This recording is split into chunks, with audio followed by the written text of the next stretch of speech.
Right now, President Biden is considering canceling debt for the 43 million Americans who have student loans. Now, this policy is incredibly popular with the American public, no matter who you ask. And that includes people with student loans and people without student loans. Big majorities support cancellation. And I think the reason for that is that there is scarcely a working person in America who does not have a friend, a family member, a coworker who is weighed down by student loan debt. But if you're listening to the talking heads with fancy degrees who oppose this policy, you might be under the impression that the borrowers who the president wants to help are all wealthy. They're all wealthy Harvard grads who don't need any help with their loans. So what I'd like to do is just look deeper into the data. Dr. Bishop, you're an expert on student borrowers and their experience in the student loan system. What does the data say about who borrows money to attend college? Are they generally very wealthy? I think the data is quite clear that those who borrow student loans are not wealthy, that they are not people who have high levels of assets, that more than half of borrowers with student loans or more than half of student debt is held by families with zero or negative household health. And especially when we're looking at communities of color, where, again, we see almost 90% of black students borrowing student loans compared to 68% of white students. So the idea that student loans are carried by wealthy families, I think, is something that doesn't show up in the data, and also is something that, again, goes against what we understand as rich people or wealth in this country. So these are people who are borrowing are people with, at best, very modest means. Let's take a look then about the kinds of schools they attend.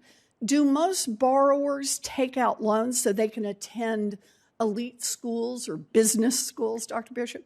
No, and as someone who's a low-income student who went to one of these elite schools, we know that the vast majority of borrowers are not coming from the Ivy League, that when we look at those selective schools, we see around 0.3% of all borrowers come from the Ivy Leagues. Well, wait a minute, Dr. Bishop. Can you say that one the other way? What proportion of student loan borrowers are not coming from the Ivy Leagues? So 99% come from institutions that are not the Ivy League. 99.7, according to your data, Yes. Right? Okay.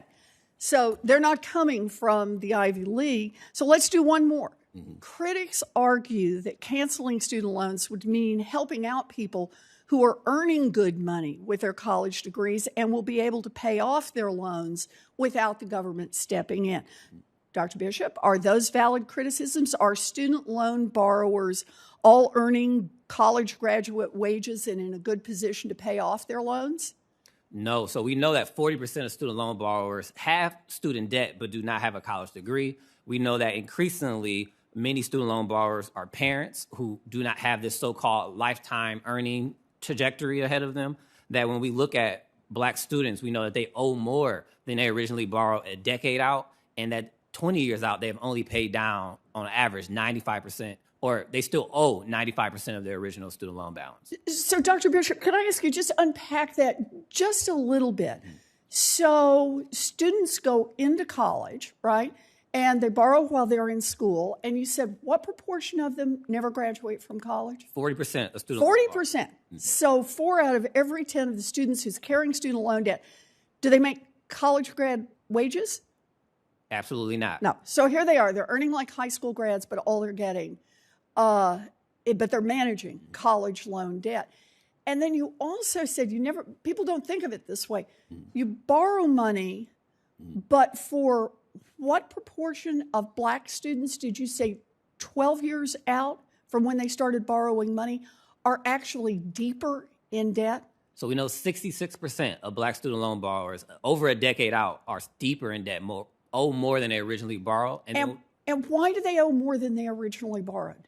Because we understand that black students not only borrow more, but they access higher ed institutions that are more likely to be for-profits and predatory, to be institutions that are already under-resourced themselves, and that they're navigating a higher ed system that is very different than their white counterparts as far as opportunities and accessibility. Yeah. And I assume also we're talking about what kind of wages they earn when they come. Absolutely. So entering the labor market, which often doesn't get as much attention in these conversations, we still have persistent employment gaps, racial income gaps that even as Black people earn more degrees, we still see our wages not reflecting that. I appreciate this. You know, it's clear that the opponents of student loan cancellation are living in a bubble of privilege that is completely disconnected from the reality of the people who borrow money to get an education. As you said, 99.7% of borrowers did not get an Ivy League degree. Heck, 40% of them didn't get any degree at all. The majority of these loans are held by people with zero wealth. And Black borrowers are not just treading water trying to keep up with their payments, they're actually falling behind.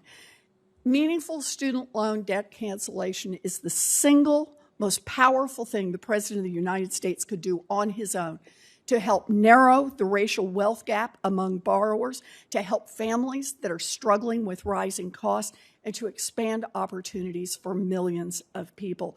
You know, we need to stop listening to out-of-touch pundits and politicians whose biggest worry is that we might be helping working people too much. Thank you, Dr. Bishop. Thank you, Mr. Chairman.